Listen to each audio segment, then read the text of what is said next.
My name is Tihomir Stojković. I'm from University of Belgrade Medical Faculty. First of all, I want to thank the organizer for inviting us and to give us this opportunity to present these topics about schizoaffective disorder. My last time in Slovenia was about 10 years ago. I'm really happy to be here again, and I hope that next time I will be sooner than that. So my topic is about redox dysregulation in schizoaffective disorder, and when Milica proposed this topic, I was at first reluctant because my research in my PhD days was primarily about schizophrenia. So I just want to say that I will focus now to this schizo part of this continuum, so to psychotic disorders. And schizoaffective disorder is, of course, one of psychotic disorder. And secondly, I want to emphasize that this will be more a general talk about redox dysregulation. So those of you... Okay, do you hear me now better, yeah? So those of you who are already familiar with this topic, I hope that you will find this interesting as well, but I will show also some results from our own work. Okay, so now let's start with some definitions. Schizoaffective disorder is a psychotic disorder usually placed in between schizophrenia and affective or mood disorders. And because it shares both characteristics of both disorders, but there is still a lot of debate among psychiatrists dealing with nosology, how to actually classify this disorder. Is this disorder do we need this diagnosis, or is it just a type of schizophrenia or type of mood disorder or unique disorder as well? I think it's change the pattern. Okay. Should I start again or? Okay. Now I think you hear me better.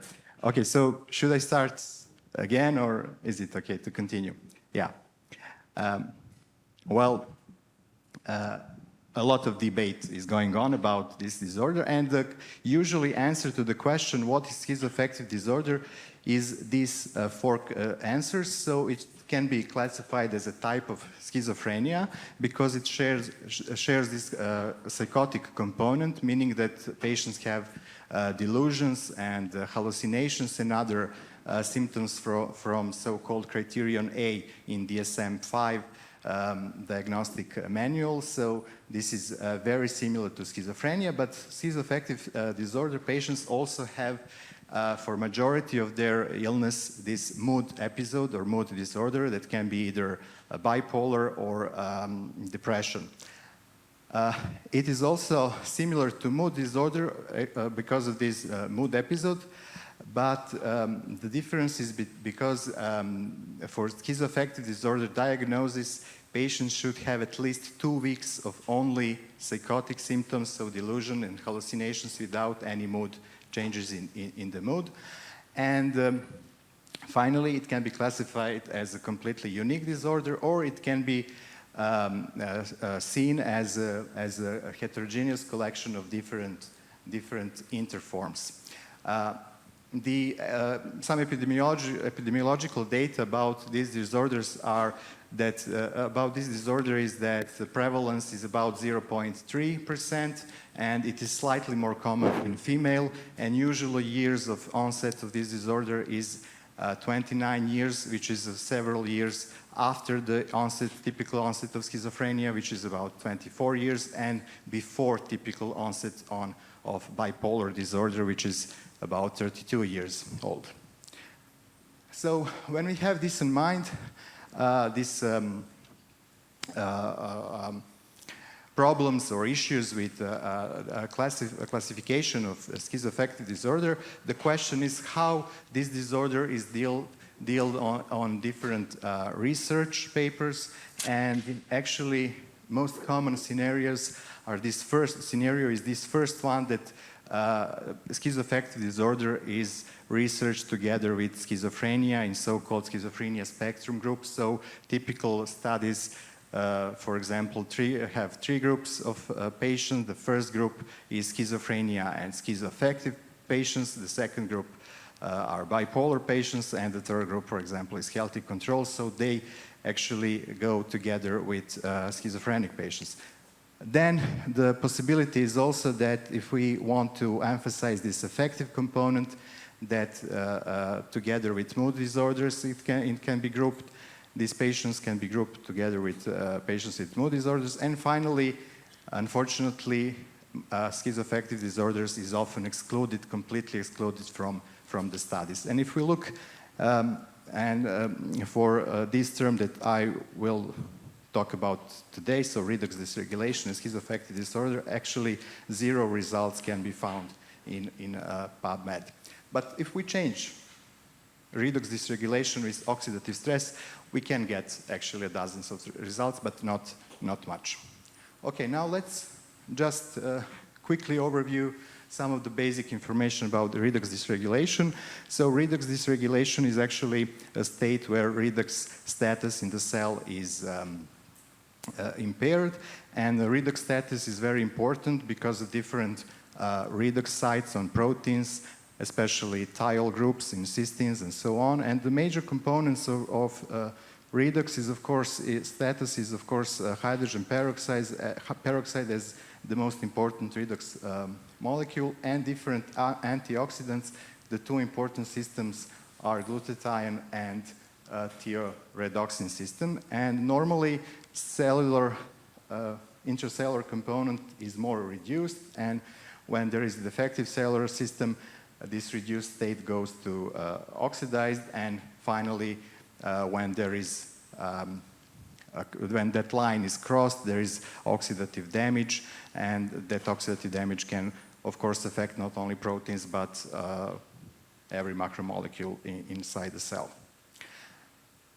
Plenty of evidence about oxidative stress or redox dysregulation in schizophrenia and schizoaffective disorder. I will only emphasize this evidence from, let's say, central nervous system, or I will not look at the peripheral markers, which also can be measured, of course, in patients, in the blood or plasma and urine and so on.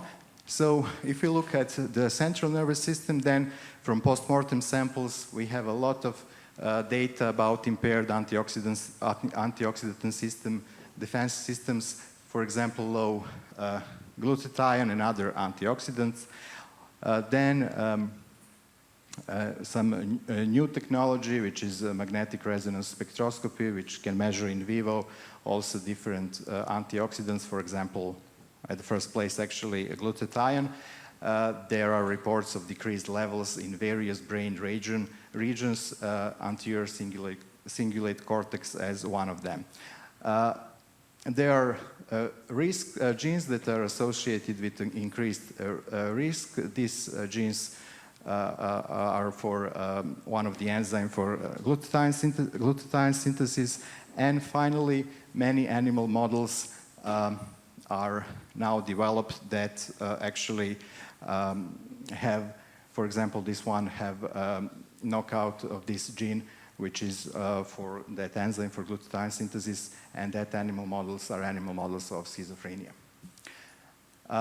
Now, results from our study. We use one animal model that I will explain a bit later, which is actually NMDA receptor hypofunction, or a phencyclidine model. But I just wanted here to present you these results about glutathione metabolism in our model. So as you can see, we found also decreased levels of glutathione in our experimental group. This is PCP animals, so the animals are given PCP early in their development, and later in the adulthood they have a lower PCP, they have a lower glutathione levels in cortex, also in hippocampus, and also the enzymes that are important for glutathione metabolism are changed, and the enzyme that I already mentioned, that rate-limiting enzyme of glutathione synthesis, is also decreased. And we found that in cortex and hippocampus as well.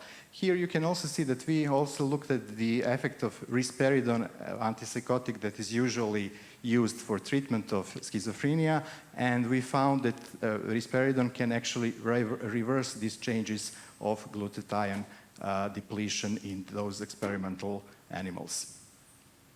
So my main point today will be actually is presented in this slide, and that is that redox dysregulation is a common mechanism that affects different cell population in central nervous system, and these different processes all can actually cause redox dysregulation, and then redox dysregulation actually also can cause further, for example, mitochondrial destruction or NMDA receptor hypofunction. So this is so-called vicious cycles that are formed, and they work in this way like a positive feedback loops. The most important cells that I will, cellular population that I will discuss in details today are paralbumin interneurons, GABAergic interneurons that are important, of course, for excitatory and inhibitory balance, but also I will mention oligodendrocytes as well. So glutamate NMDA receptor hypofunction is one of the proposed mechanism for psychotic, for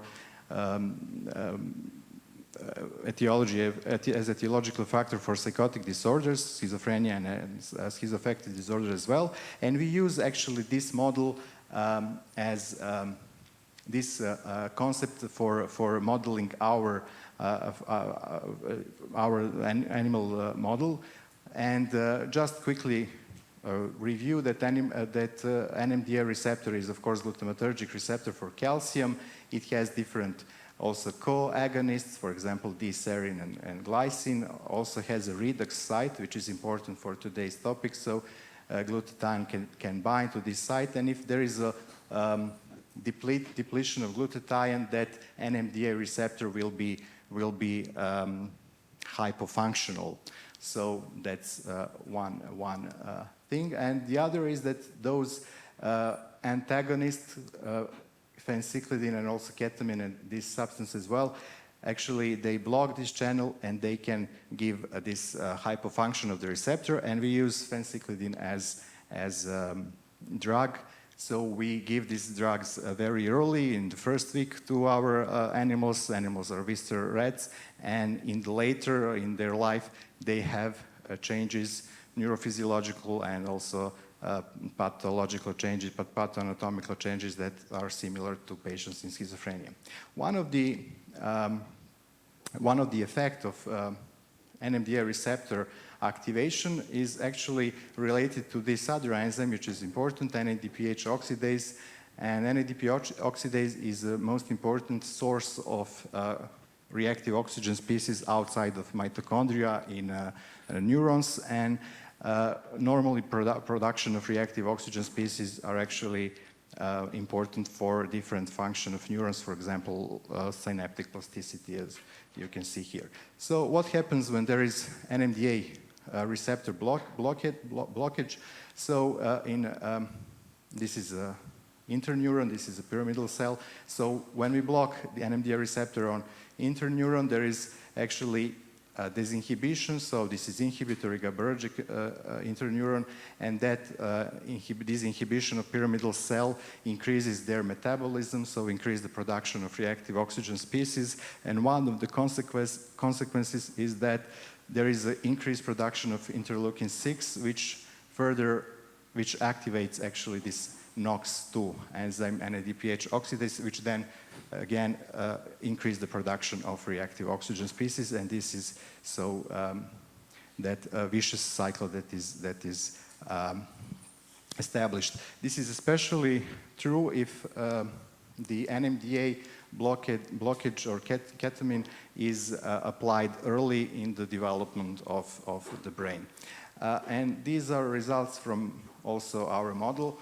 So we have shown that there is a decrease in parvalbumin positive GABAergic interneurons, but also somatostatin interneurons in hippocampus, and calretinin, the other also protein that binds calcium also in some population of GABAergic interneurons. We also examined the expression of NADPH oxidase. These are Western blots. So, and the two cytosolic, membrane subunits are present here. And as you can see, after PCP, perinatal PCP administration, the expression of these two subunits is increased, and after treatment with antipsychotic, they stay increased. So this is for that. And finally, this slide is just a review of different findings about parallelobumin interneurons deficits. These interneurons, as I already said, are very important for excitatory inhibitory balance. They are responsible for this high frequency or a gamma oscillation in the brain, which is actually important for cognitive function and working memory, which is all impaired in patients with schizophrenia. I chose this paper because it illustrates two things that I want to mention. The first is that not only parallelobumin is decreased, parallelobumin interneurons, but also somatostatin can be decreased in GABAergic neuron, and also the enzyme that is responsible for synthesis of GABA or glutamate decarboxylase, and all these form so-called low GABA marker phenotype. And this is something that is that can be seen in a certain percentage of population with psychotic disorder. These are the results from this study, and as you can see here, patients with schizoaffective disorder have very similar percentage of this low GABA marker phenotype as patients with schizophrenia. Bipolar patients have a lower percentage. So I won't go into details about white matter abnormalities, but I already mentioned that oligodendrocytes are also very important cells that are sensitive to oxidative stress. They have many enzymes that contain iron, and they also produce a lot of hydrogen peroxide during production of myelin. And especially sensitive to oxidative stress are actually oligodendrocyte precursors, so the cells that will form oligodendrocyte, and oxidative stress can actually change the balance between proliferation and differentiation of these oligodendrocyte cell precursors and stop their proliferation and start differentiation sooner than it's the time for that. So we haven't published yet the results about oligodendrocytes in our model. We are working on that. But as you can see here on patients, also there are evidence of white matter disruption by this diffusion tensor imaging studies, and this is something that can be found in different papers. And at the end, I just want quickly to look at the other aspect of this redox dysregulation. This is the possibility to reverse or to stop these vicious cycles that are formed, and it can be done by different antioxidants. Maybe it can be done, yes. So the first is N-acetylcysteine. So this is a glutathione precursor, and it can also act as a direct free radical scavenger, but mostly in vitro studies. And many studies actually on animal models and also on patients show that N-acetylcysteine will increase glutathione levels in the brain.